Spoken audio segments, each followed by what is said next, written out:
M Bhojpuri लोकगीत में आप लोग का स्वागत है। आज आप लोग के लिए एक प्यारा से मजेदार हंसीदार गारी गीत लेके आए हैं, तो आप लोग जरूर सुनिएगा।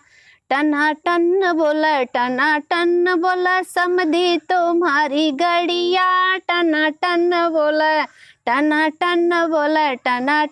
बोला समधी तुम्हारी गड़िया, टना टन बोला।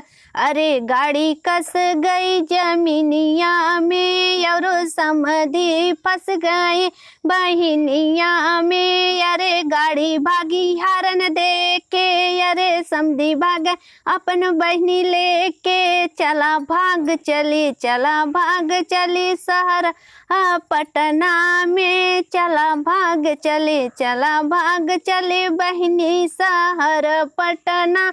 चला भाग चली बहनी शहर पटना। चला भाग चली टना टन बोला समत भसरू तुम्हारी गड़िया, टना टन बोला भसरू तुम्हारी गड़िया, टना टन बोला। अरे गाड़ी फंस गई जमीनिया में और समधी फंस गए बहिनिया में। अरे गाड़ी हारन देके भागे समधी भागे बहिनिया लेके। चला भाग चली बहनी शहर पटना। चला भाग चली बहनी शहर पटना। चला भाग चली टना टन बोला दुल्हा तुम्हारी गड़िया, टना टन बोला।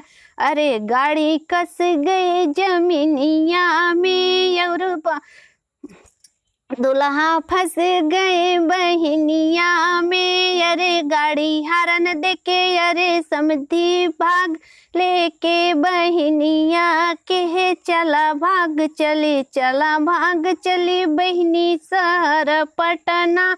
चला भाग चली बहनी शहर पटना। चला भाग चली।